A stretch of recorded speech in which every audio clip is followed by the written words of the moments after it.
Corporate bond ফান্ডে বিনিয়োগের কথা ভাবছেন তো বেশিরভাগ সময় আমরা কি করি ফান্ডের সুন্দর সুন্দর মার্কেটিং ব্রোশিওরগুলো দেখি তাই না কিন্তু ওগুলো তো আসলে বিজ্ঞাপনের মতো চলুন আজ আমরা ওই বিজ্ঞাপনের ঝলকানির বাইরে গিয়ে আসল ডেটা দিয়ে দেখব কিভাবে একটা ফান্ডের সত্যিকারের চেহারাটা বোঝা যায়। সত্যি বলতে একজন বিনিয়োগকারী হিসেবে এই প্রশ্নটা মাথায় আসা খুবই স্বাভাবিক।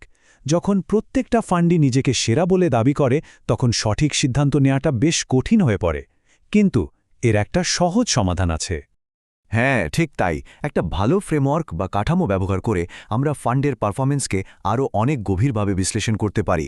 এই আলোচনায় আমরা 4টি গুরুত্বপূর্ণ মেট্রিক ব্যবহার করে দেখব যে কোন ফান্ডটা সত্যি বিনিয়োগের যোগ্য।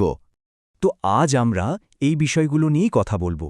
প্রথমে আমরা দেখব একটা ফান্ডের আসল পারফরম্যান্স কিভাবে মাপা যায়, তারপর এর কনসিস্টেন্সি বা ধারাবাহিকতা যাচাই করব, এরপর এর ঝুঁকি কতটা সেটা হিসাব করব, আর সবশেষে দেখব ফান্ডটা তার বেঞ্চমার্ককে হারাতে পারছে কিনা।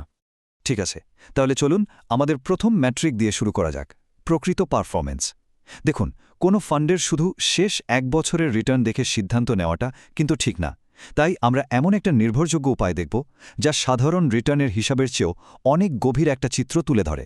জিনিসটা খুব সহজ। সাধারণ রিটার্নের মতো শুরু থেকে শেষ পর্যন্ত না দেখে মিন রোলিং রিটার্ন আমাদের দেখায় যে বাজারের বিভিন্ন পরিস্থিতিতে, মানে বাজার যখন ভালো ছিল বা খারাপ ছিল, তখন ফান্ডটা কেমন পারফর্ম করেছে। এটা আমাদের বুঝতে সাহায্য করে যে ফান্ডটা সময়ের সাথে সাথে কতটা স্থিতিশীল। পারফরম্যান্স তো নয় দেখা হলো, কিন্তু সেই পারফরম্যান্সটা কতটা ধারাবাহিক, মানে এটা কি হঠাৎ করে একদিন ভালো করেছে নাকি কুজনভাবে ভালো করছে। এখানেই আমাদের দ্বিতীয় মেট্রিক কনসিস্টেন্সি স্কোর কাজে আসে। এটা আমাদের একটা ফান্ডের আচরণ এবং এর ভবিষ্যৎ পারফরম্যান্স কতটা অনুমান করা সম্ভব তা বুঝতে সাহায্য করে। হার্স্ট এক্সপোনেন্ট নামটা শুনেই একটু কঠিন লাগছে, তাই না? কিন্তু একদম ঘাবড়াবেন না। সহজ করে বললে এটা হলো একটা ফান্ডের চরিত্র বা পার্সোনালিটি বোঝার একটা দারুণ টুল। মানে এটা দিয়ে বোঝা যায় ফান্ডটা কি একটা নির্দিষ্ট দিকে চলতে পছন্দ করে নাকি এর মতিগতি বোঝা দায়, মানে খুব এলোমেলো। এই তুলনাটা দেখুন কি দারুণভাবে বিষয়টা পরিষ্কার করে দিচ্ছে। যখন এইচ-এর মান 0.5-এর বেশি হয় তখন ফান্ডটা একজন ম্যারাথন দৌড়বিদের মতো আচরণ করে, মানে যেদিকে যাচ্ছে সেদিকেই চলতে থাকে। আর যখন মান 0.5-এর কম হয় তখন এটা একটা ইয়োর মতো বারবার তার গড় মানের কাছে ফিরে আসে। তাহলে মূল কথাটা কি দাঁড়ালো? মূল কথাটা হলো 0.5-এর উপরে এইচ-এর মান একটা শক্তিশালী এবং অনুমানযোগ্য পারফরম্যান্সের ইঙ্গিত দেয়, যেখানে অস্থিরতা বা ভলাটিলিটি কম থাকে। আচ্ছা, একটা ফান্ডের পারফরম্যান্স ভালো এবং ধারাবাহিক হতে পারে, কিন্তু ঝুঁকির ব্যাপারটা কি? আমাদের তৃতীয় মেট্রিক হলো ডাউনসাইড রিস্ক। কারণ সব ঝুঁকি তো একরকম হয় না, তাই না? আর এই মেট্রিকটা ঠিক সেই ঝুঁকির ওপর ফোকাস করে যা বিনিয়োগকারীরা সবচেয়ে বেশি ভয় পান, অর্থাৎ টাকা হারানোর ঝুঁকি। এই আইসবার্গের উপমাটা কিন্তু চমৎকার।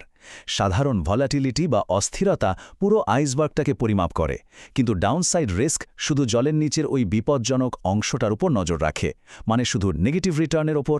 এটা ঝুঁকির একটা অনেক বেশি বাস্তবসম্মত চিত্র আমাদের সামনে নিয়ে আসে।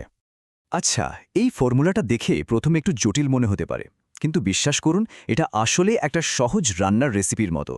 প্রথমে কি করতে হবে? শুধু খারাপ দিনের রিটার্নগুলো, মানে নেগেটিভ রিটার্নগুলো আলাদা করে নিন। তারপর সেগুলোর স্কোয়ার করে একটা গড় বের করুন, আর সবশেষে ওই সংখ্যাটার স্কোয়ার রুট। ব্যাস, এই কয়েকটা ধাপ পার করলেই ফান্ডের লোকসান করার ঝুঁকিটা ঠিক কতটা তা এক্কেবারে পরিষ্কার হয়ে যাবে। সুতরাং এই একটা সংখ্যাই আমাদের বলে দেয় যে একটা ফান্ড কতটা ঝুঁকিপূর্ণ, বিশেষ করে যখন বাজার খারাপ থাকে। আমরা পারফরম্যান্স, ধারাবাহিকতা এবং ঝুঁকি নিয়ে তো কথা বললাম, কিন্তু এই সবকিছু তার প্রতিযোগীদের তুলনায় কেমন? এখানেই আসে আমাদের ফাইনাল ম্যাট্রিক, বেঞ্চমার্ককে হারানো। এটাকেই বলা যেতে পারে একজন ফান্ড ম্যানেজারের দক্ষতার আসল পরীক্ষা। একে অ্যাক্টিভ রিটার্নও বলা হয়। খুব সহজভাবে এটা দেখায় যে ফান্ড ম্যানেজার তার দক্ষতার মাধ্যমে বেঞ্চমার্কের চেয়ে বেশি রিটার্ন জেনারেট করতে পেরেছেন কিনা। এই ব্যাপারটা কিন্তু অত্যন্ত গুরুত্বপূর্ণ, কারণ একটা সঠিক তুলনার জন্য আমাদের নিশ্চিত করতে হবে যে আমরা একই মাপকাঠিতে দুটো জিনিসকে মাপছি, মানে যাকে বলে অ্যাপলস টু অ্যাপলস কম্প্যারিজন। এতে আউট পারফরম্যান্সের একটা স্বচ্ছ চিত্র পাওয়া যায়। চলুন এবার এই 4টি মেট্রিককে এক জায়গায় নিয়ে আসি আর আমাদের সম্পূর্ণ স্মার্ট মূল্যায়ন কাঠামোটা দেখি আর বুঝি এটা বাস্তবে দুটো ফান্ডকে পাশাপাশি রেখে তুলনা করতে কিভাবে সাহায্য করে। এই কাল্পনিক টেবিলটা একবার দেখুন। ধরুন আমাদের সামনে দুটো ফান্ড আছে, ফান্ড এ আর ফান্ড বি। প্রথম নজরে মনে হতে পারে দুটো তো প্রায় একই রকম। ফান্ড এর রিটার্ন 7.2% আর ফান্ড বি এর 6.8%। কিন্তু আসল গল্পটা কিন্তু রিটার্নে নয়, অন্য সংখ্যাগুলোতে লুকিয়ে আছে। দেখুন, ফান্ড এর হাস্ট এক্সপোনেন্ট 0.61, মানে এটা অনেক বেশি স্টেবল বা ধারাবাহিক। এর ডাউনসাইড রিস্কও কম, মাত্র 1.5%। আর সবচেয়ে বড় কথা, এটা ওর বেঞ্চমার্কেও হারিয়েছে। অন্যদিকে ফান্ড বিকে দেখুন, রিটার্ন তো কমই, তার ওপর এর আচলনও এলোমেলো, ঝুঁকিও বেশি আর বেঞ্চমার্কের কাছে হেরে নেছে। এখন বলুন, কোনটা ভালো অপশন মনে হচ্ছে? সুতরাং যে কোনো ফান্ডকে মূল্যায়ন করার জন্য এই 4টি প্রশ্নই যথেষ্ট।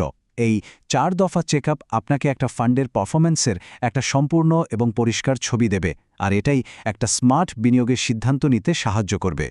আশা করি এই আলোচনার পর এখন থেকে যে কোনো কর্পোরেট বন্ড ফান্ডকে আরও ভালোভাবে বোঝা সম্ভব হবে এবং সংখ্যাগুলোর আড়ালের আসল গল্পটা খুঁজে বের করাও অনেক সহজ হবে।